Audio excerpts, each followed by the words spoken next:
All right, welcome to the BellisarioSonic YouTube channel. I'm very excited to have another wonderful guest with me today. One of today's top vibraphone players and composers on the contemporary jazz scene. She was named DownBeat's 25 for the future and one of the 10 emerging jazz artists of 2023 by the Recording Academy. She now has 2 albums, I think, as a leader and a collaborative project with Richie Goods called Connected, which won Best Instrumental Album at the 34th Golden Melody Awards. I have with me today Chien Chien Lu. Welcome. Hi, Matthew. Thank you for having me. Actually, I have 3 records. I released my solo record, my first one on in 2020. It's called The Path. Yes, that wasn't this the second one then? That's the second solo one, and then there's a third, and another collective one with Richie Goods. Right. Okay. Right. I got right. Okay. So that's 3 total. Yeah. Awesome. Yeah. Well, welcome. Thank you. So I can't wait to hear your story, and we'll talk about your records and your project coming up. But I'm really curious. You're the first musician I've had from Asia, so that's very intriguing. Being in the United States, I think we're kind of a bit ignorant of Asian culture and even Asian music. So I definitely want to hear from you about that. But it looks like you started off playing classical music. Yes. Playing piano. So tell us a little bit about that. What was it like for you and your household coming up and playing music in Taiwan, right? You grew up there. Yeah, I started to play classical piano when I was 6, and I got into percussion, like classical, contemporary percussion when I was 10 years old. And there's a very special music program in Taiwan. So pretty much everybody, if you get into that music program, they train you to have perfect pitch and all different kinds of crazy music lessons you need to start to take. I think when we were 3rd grade in elementary school. So pretty much all my musician friends, we all have perfect pitch and we all play classical music. It's a crazy program because I didn't know what is perfect pitch until I got to Philly. And my vibraphone teacher, Tony Miceli, he was like, "You got perfect pitch." I was like, "What is perfect pitch?" And he sat down in front of the piano and started to play random notes. And I was having my back, I didn't look at the key, and I could name all the notes. So he was like, "That's perfect pitch." And I was like, we all have that because you kind of need to have that to pass year training SAT to get into good high school, good college. It's Asian crazy education. So is that something you can actually develop though? You can actually develop perfect pitch? Really? Yeah, I actually, the first thing we go to school is everybody, get into the classroom. We have 1 hour year training, but it's so competitive, so we have to go to cram school for training, year training after school. So everybody has their own private teacher on training them to have perfect pitch. It's a little bit crazy, and I found out that there is no other country is doing that. I've never heard of that. I always thought you were born with that. I didn't know you could actually, because there's relative pitch where I can sometimes I can pick out a note or kind of know, or I can find it very quickly on the instrument. But as far as like turning my back and someone playing it, I probably wouldn't get it right very often. I know. I still remember the time I didn't have it. So I was doing really bad on those exams, and my mom was so mad. So she sent me to those cram school, and I started to have it. So I still remember when I was not having it. Interesting. So is that if you play the note repetitively and sing it, is that more of a memorization type thing? Yeah, but it's more like in the very beginning of like before the year training, you have to listen to the note A in different octaves, and that kind of you just kind of always remember that frequency of every different Gotcha. A different octaves, and then you can have it's a little bit like relative pitch the way we train it, but then after so many years it just turned into perfect pitch. That's really cool. So how long did you play piano then? I still teach classical piano right now.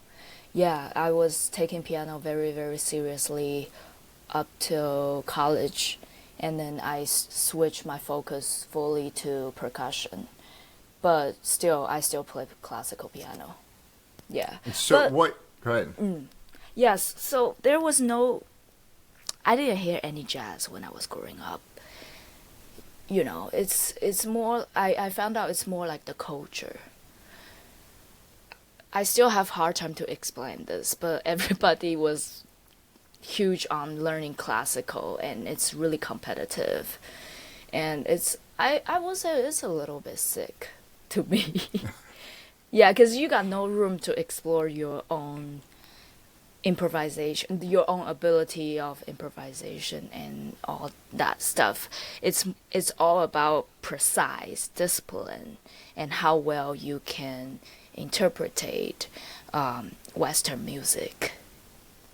Yeah, that's one thing I find. I mean, I do enjoy classical music, but in talking to I was talking to a musician the other day, and he was talking about that in classical music that you would think that there would be room for improvisation at this point, and there's really not a whole lot. Maybe the lead person who's playing piano, they might be able to maybe do something. If they're the lead instrument, right? But there's not really a whole lot of there's not any collective improvisation, certainly, right? Yeah, I got into a percussion group when I was in college, and it's a percussion group, so you have to kind of just work as a group.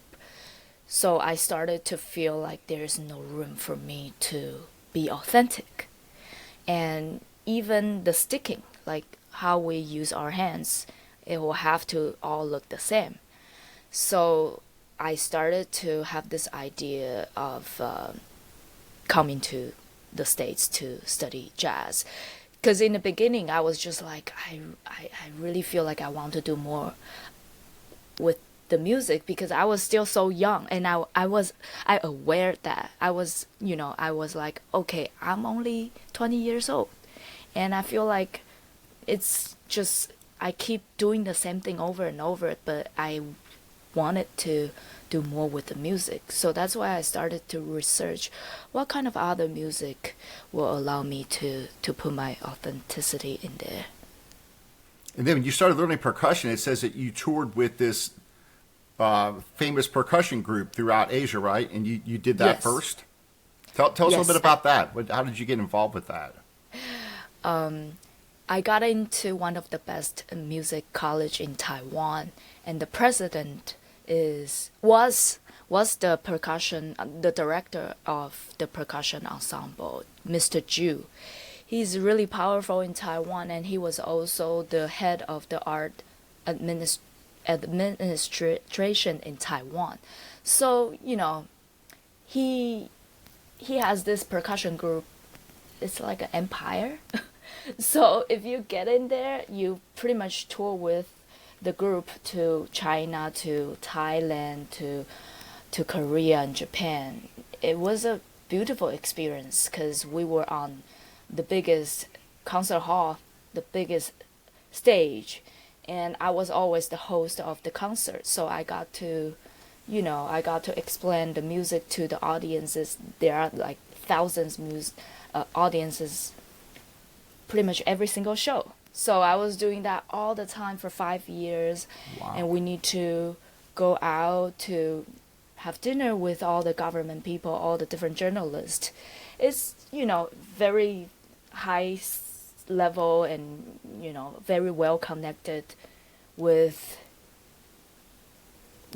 not just the music world, with everybody in Asia. So that was a really cool experience. And Mr. Ju really put a lot of energy in me, because he said I'm really talented. So he was helping me to put percussion solo concert and really spend a lot of money and energy on me. So I got a lot of experience when I was in Asia. Yeah, but still, the true peaceful and the happiness is always in our heart, our mind. So I know what's going on. I know I need to do more. So what is the first percussion instrument? I see you played the marimba, right? And you played with a pretty good popular tour with them, right? Yes, yes. Tell us a little bit about this. Was that your first percussion instrument, or what was it? What? Yeah, we needed. If your major is percussion, you need to be very good on playing the timpani, playing the snare drum, and marimba. And I like the marimba the most because it's a mallet instrument, and there are a lot of beautiful pieces. So marimba, I would say, is my first instrument, and I always loved the sound. And I started to develop to play 6 mallets on marimba when I was in college because Ju Percussion Group require pretty much everybody to be able to play 6 mallets, and and there are a lot of Asian composer will compose 6 mallets marimba concerto for marimba player to collaborate with orchestra. Interesting. So for all of us out there that might not know the difference between a xylophone, a marimba, and a vibraphone, give us a quick little explanation. Xylophone, the pitch is higher. Marimba is lower, and it's more warm. And you hear the ragtime music. That's pretty much all xylophone in there. So I would say it's the range of the pitch is different. And then the vibraphone, of course, has the pedal, the tremolo, and the tone is completely really different. As far as playing it, it's the same intervals and everything else, right? Yes, everything is the same. But the octave is a little bit different. Marimba, you can go up to 5 octaves. It's a huge monster. But vibraphone, more like 3 octaves. So tell us then. So you get involved with playing this, and then you had a jazz residency that you had with you in 2017, right? That I read, and you met VJ Iyer, right? And yes. Then you came across Jeremy Pelt as well. Yeah, I came to the States in 2015, and I went to University of the Arts in Philly to study vibraphone with Tony Miceli. And after 2 years, I graduated, and I went to this workshop in Banff, and I met VJ, yes, but I met Jeremy Pelt over there because that workshop is amazing because they have so many amazing faculty, there hanging out with students. So I remember I was doing a lunch concert, just one of those lunch concerts. I was doing that with my combo, and Jeremy Pelt was in the audience. So after the show, I came off the stage, and Jeremy came to me, and he gave me his email and told me to record with him. Yeah, and he also asked me, "Are you moving to New York?" At that time, I was just about to move to New York after school. So he was like, perfect. So you will be on my record. So I moved to New York, and I started to record with Jeremy Pelt 3 records, and I started to go on all the Europe tour with him. That's incredible. So this is already after you have a master's from in Taiwan, right, in classical music. Yeah. And what did so you studied? Was that classical piano that you had a master's in, or is that classical percussion? It was percussion. Okay. Percussion. Yeah. And I was also teaching in high school in music. So not just teach the music student. I was teaching the whole high school. So that was kind of my career when I was in Taiwan. I was a high school music teacher before I came to the States. So yeah, and then I came to U Arts in Philly, and I got another jazz master over there. Wow, that's crazy. So how did you started meeting these people when you're there studying and you're studying jazz? Are there places to go play out in clubs and play with other people and meet other people? Tell us a little bit about that. Yeah, that's one thing I always tell younger musician. You need to choose a school that has a jazz club you can play. You don't need to you don't need to choose a school that's like a really big name, but you can choose a school that has a jazz club around, so you can actually apply the stuff you practice on the stage. So I got a residency at Chris's Jazz Cafe. So I had shows every single month. Oh, wow. So pretty much that 2 years studying in school, I was focusing on preparing those shows. So school work become really, really simple for me because I really think those Chris's shows are very important for me. You know, all the stuff I practice in the practice room, I can actually apply that on those late night sessions. We will be playing for like 4 hours and everybody get like $9. But everybody still, you know, like really wanted to play with me, and you know, it's such a great energy over there. So that has to be a big in order to start to understand that, because coming from classical to start adapting to jazz, right? That's a completely different world. Tell us a little bit about some of were there any records, any jazz albums and records that caught your attention that you really listened to and that started to form your ideas? In the very beginning, when I was in Taiwan, I found out jazz on the radio station. Yeah, so I was just like, what type of music is this? I hear so much freedom in there. You know, I was just like, what's this? I need to get into it.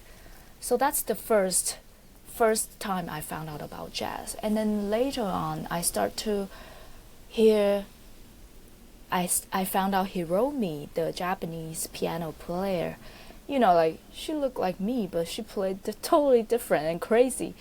And I started to listen to Roy Ayers, and I was like, this music has so much swag. You know, I didn't know what's swag, but I was just like, so much intention, you know, and then it just sounded amazing. And I started to listen to Mike Manieri, you know, the Steps Ahead, and those records were just like, I was on my headphones every single day, and just like I really wanted to get into this music.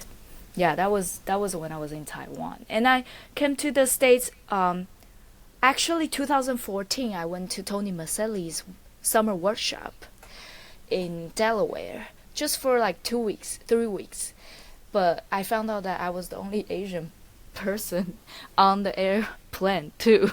You know, the whole entire time I was traveling, I was like, oh, okay, I didn't see anybody look like me. And then when I arrived to the workshop, I was also the only, you know, yeah.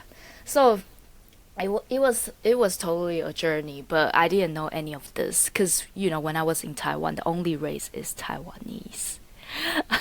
You know, I was only hanging out with my Taiwanese folks when I was growing up, and then later on, I found out that, okay, I need to start to immerse myself into different culture, because art is the crystallization of culture, and culture is everyday life. So you really need to get into people to be able to understand music. Yeah. Well, before we get to getting to your own records here, tell us a little bit about, because as far as the Taiwanese culture goes, I'm sure that there's some musical tradition that goes beyond the classical, right? There's probably tell us a little bit about that, because I think that's very interesting. You were asking me about my household, right? There is no music in my family. All my parents are government employee or just businessmen, so there was only silence in my house. Interesting. Okay. And the nature sound, because the frogs and different kinds of bird.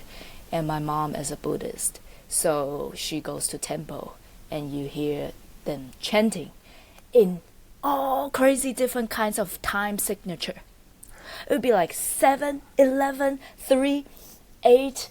Like they can chant so fast, but they're all non-musicians, and those words I couldn't read because they are all different languages. They are not Chinese, but I was just I go to temple with my mom all the time, and I chant with them, but I didn't really know what's going on until I start to get into jazz.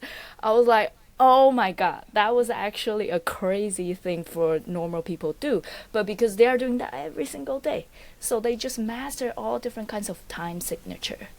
So that was my background. I was pretty much, yes, when I was in school, I practiced classical music, crazy. But when I left school, there was silence or spiritual sound. There was no jazz, nothing, and people were not talking about music. It's more like everyday life. Yeah, that kind of right? environment. Yeah. So you were you were unique in your family that you really gravitated towards music. Yeah, and because my mom is a tiger mom, so I have to do really, really good in music, and so I was always the #1 student, and after every competition or every entrance exam for school, the newspaper will come to interview me because they don't know that the secret I was so good is because my mom will beat the shit out of me if I don't do good in school. Yeah, it's a really special background. I didn't really know until, I start to get interviews from you or from other people. I started to talk about my background. And then I start to notice that. Yeah, I'm sure the discipline is definitely helpful in that all that practice that you had and all the attention to detail and everything else. I'm sure that was really important in your formation because now you can apply that to. So tell us how all that carries over to your jazz now and how let's talk about your first record that you came out with and how you started composing. Yes. Wow, I still remember I had no thoughts when I was when I was even recording my first record, The Path. So I met my producer, Richie Goods, in 2019 on a European tour with Jeremy Pelt. Richie Goods, he was the bass player for Morgan Miller for 9 years, and he was also playing with Manhattan Transfer, Alicia Keys, Chris Bodie. So he was really, really experienced.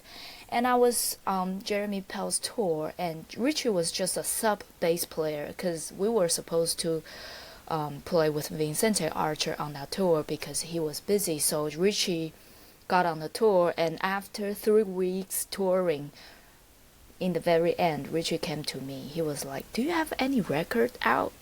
And I was like, "No," because at that time I was dating a drummer, and then he was like, "Don't release any music. That's just a waste of money.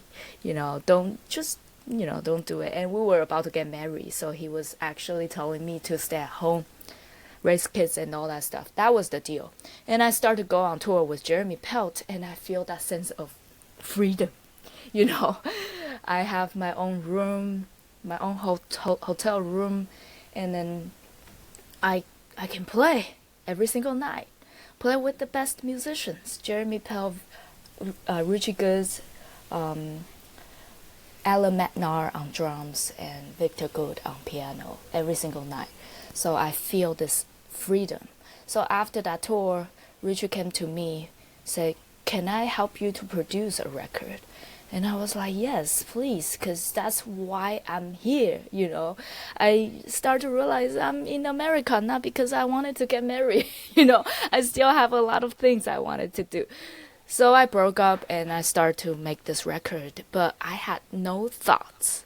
I have no independent thoughts because I feel like I was just following what my parents wanted me to do or what the Asian culture society, you're gonna always follow. So I really didn't really have a lot of perspective in life and no thoughts when I was making The Path, my first record. But Richie was telling me it's okay. You will start to realize, you will start to find out about yourself.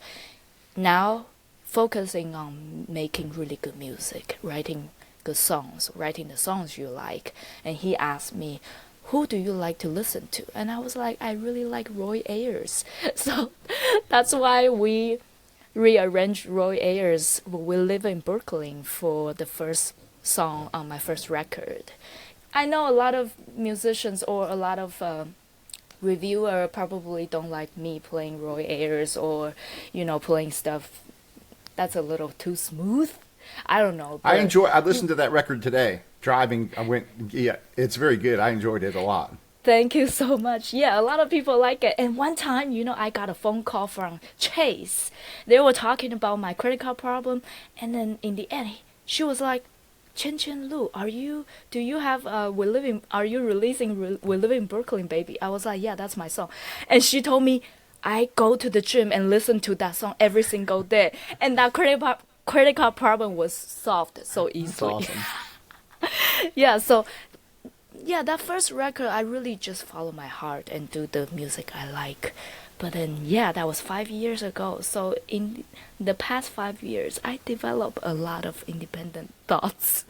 Yeah. Well, I really enjoyed listening to that. And I also listened to the Connected record, which I thought that's a little bit different than that. This one here, it's great because in doing this channel, I always run across new musicians that I haven't heard of before. So when I just saw your record on, I think, Amazon, and I saw the title, and I was like, oh, that's interesting. There's not too many vibraphone players out there. And so I ordered it. Like I listened to a couple tracks online, and I ordered it, and I was so impressed with this. So tell us, you wrote all the music here, right? And it's the first time that you played it live was on this, right? Yes. So tell us how this came about. Like, how long did it take you to write all the music on this and then decide to play it live here?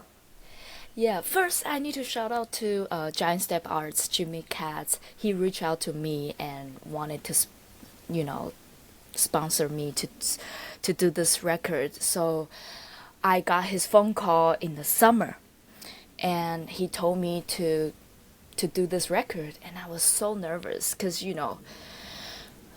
Giant Step Arts, they only pick like really awesome musician to record, and I was looking who else was doing record for them, and I was like, okay, so I started to write all the songs in the summer and really trying to figure out what I should write. I even went on dinner with Jimmy Katz and just talk and hang out with him, and he told me that I have a lot of stories. He told me I have a lot of stories. I should just write songs towards those stories. So, I started to get into, I just started to pay attention on my journey. That's why this record is called Building System, because I'm talking about my personality, the building system I have as an Asian girl, So a lot of songs, the name like Xiu Qing, Chun Yi. Xiu Qing, the second song is my grandparents, but my grandmother. So she went to war, a lot of different war, and eventually she landed in Taiwan. So she had so many crazy stories, in the war, and trying to escape from so many people who wanted to kill her. And Chun Yi, my mom is a tiger mom, but the reason she's a tiger mom is because the difficult living situation. So she wanted us to be good. So she put on so much high standards on us. But she's so positive, and she carried the whole entire family and all that stuff. So those songs are all tribute to my culture, my journey, and all the important people in my life.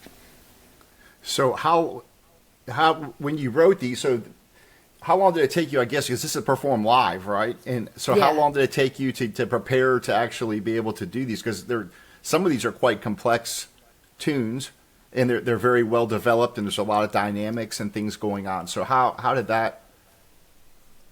you prepare for that? Yeah, I spent 6 months, but in this 6 months, I'm not in front of my table writing all the time.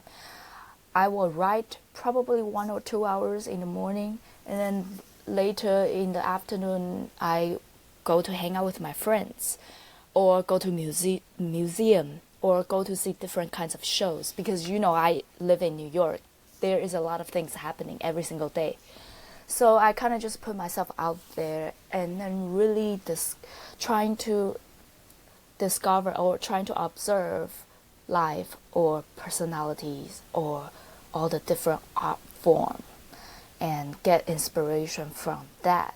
And also, when you have a lot of different stuff, different perspective, you take that and not compare, but like you really try to see what's in you.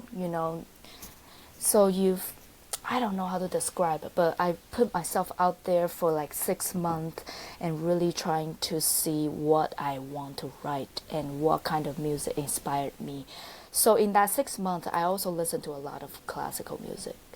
It's more like revisit, because I listened to so much classical music when I was growing up, because we have to, because I was always playing in orchestra, playing timpani and snare drum.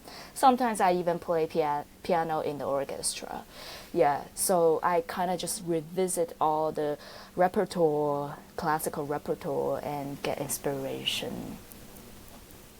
And Yeah. when you play this live, do you have sheet music, or is it all everybody has it memorized of what they're going to play? Yeah, I have lead sheet. Lead I sheets, wrote out just some, but they're all really simple, pretty much one page.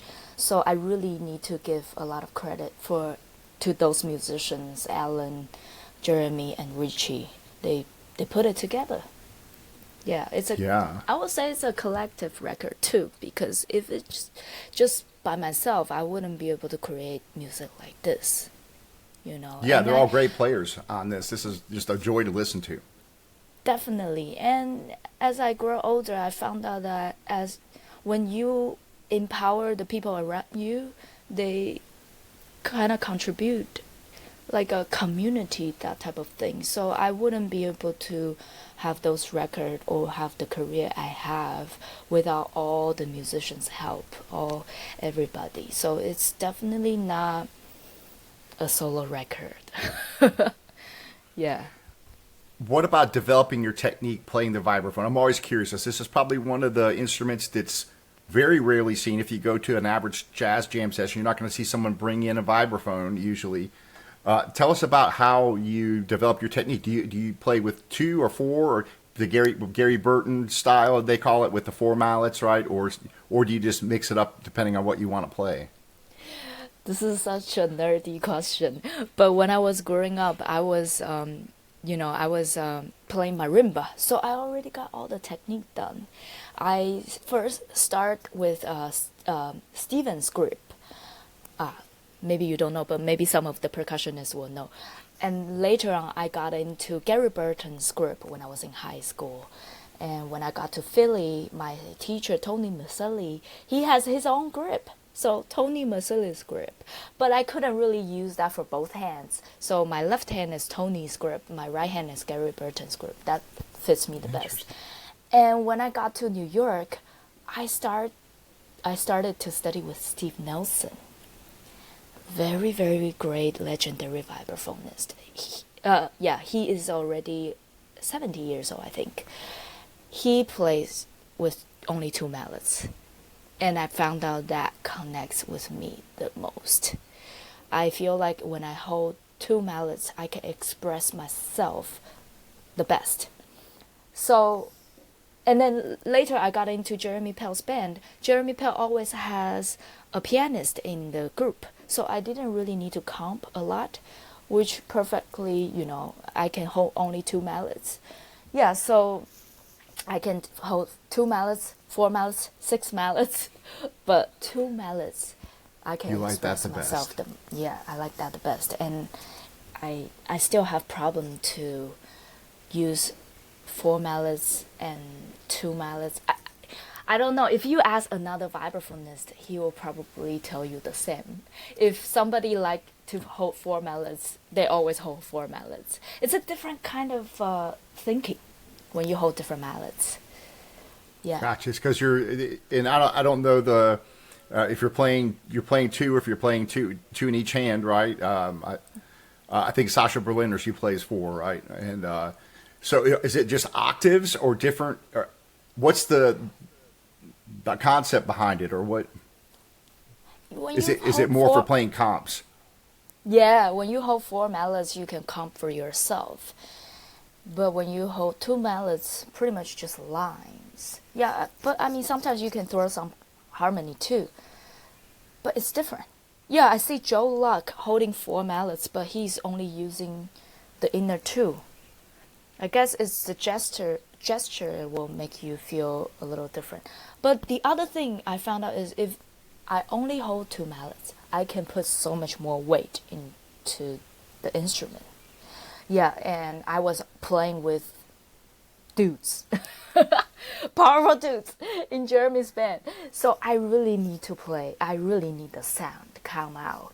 So I got my signature mallets. When they were asking me how much weight I want to, put in my mallets, first I told them I want my mallets to be light because, I don't have a lot of strength. But then I found out there's no gravity. So I need the gravity to help me to throw my strength into the instrument. So eventually my signature mallets is not light. It is kind of heavy because I found out that will help me to get more sound out of the vibraphone. Interesting. So what's it like? Do you have to take that around, obviously, right, with you, or you're able to rent those like with pianos, or how does that work as far as traveling around? Yeah, now when we do shows, we require vibraphone, so we put that in the tech rider. So the festivals or when we do European tour, they all provide vibraphone for me.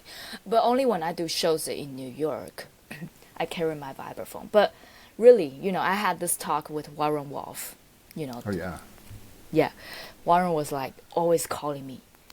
We shouldn't bring our vibraphone. They should always have vibraphone for us, because a lot of time the reason I don't want to show up to a show is because they want me to bring vibraphone.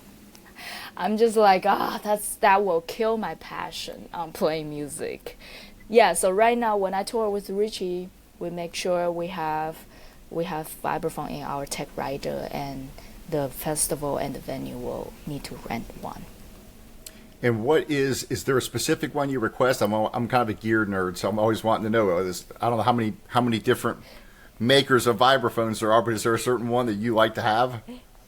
Yeah, I think in the beginning Yamaha reached out to me. They want me to be their endorser, but their vibraphone is a little hard to move around. It's not great for travel.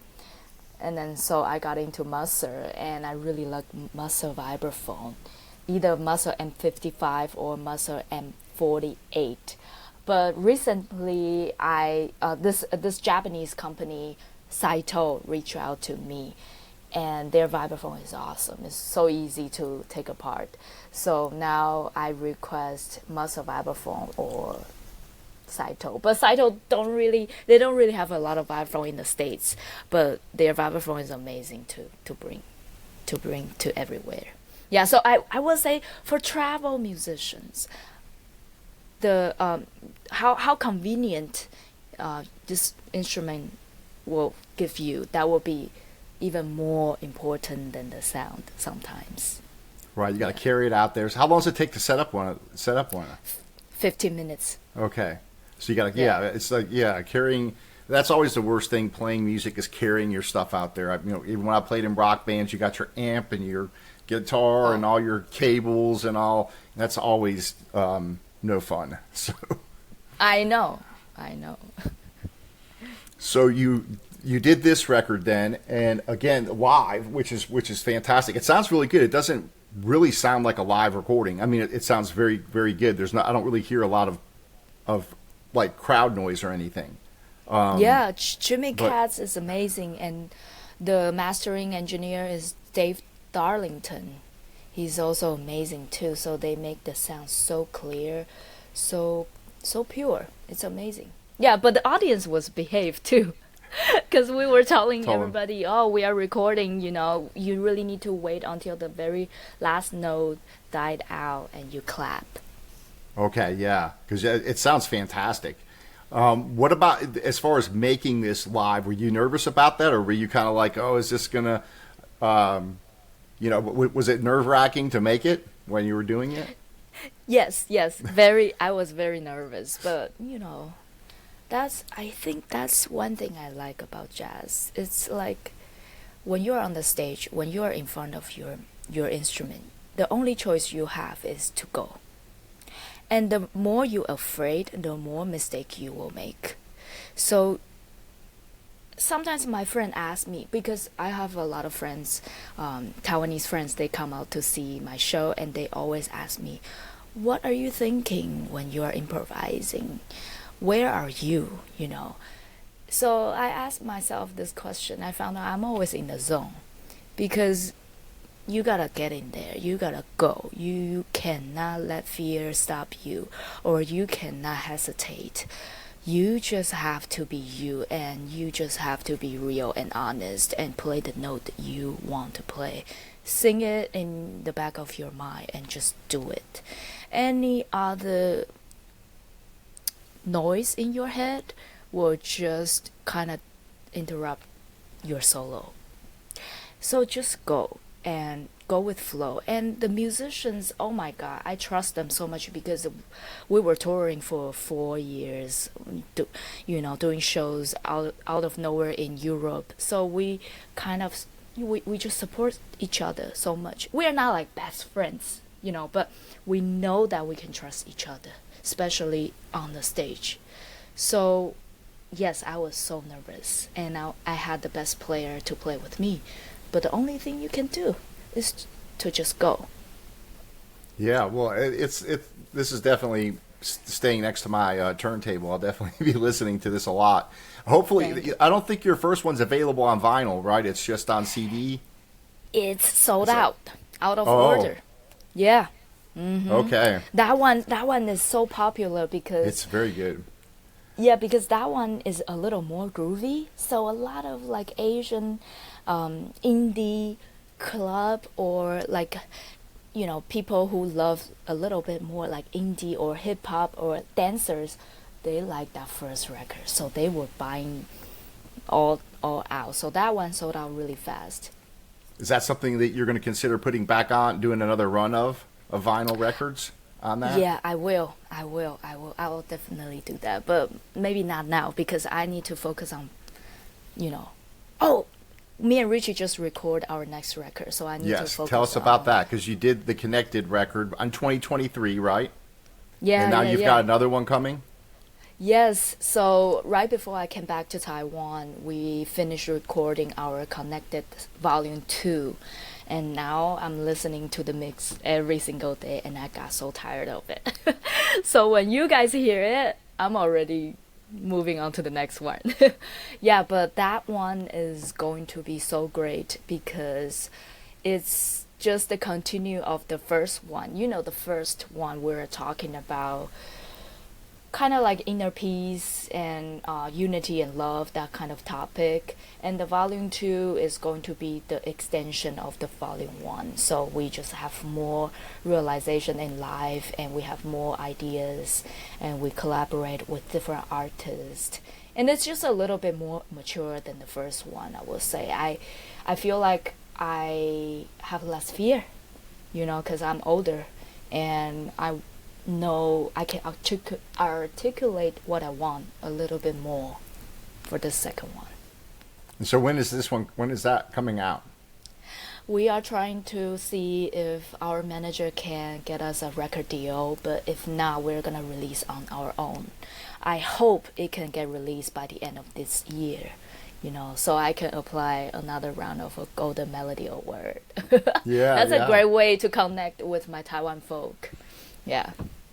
So this it will be on vinyl. I guess depends on if you do it yourself. You're going to do it on vinyl. Would they be available? On Bandcamp or on Amazon, or what will you distribute those?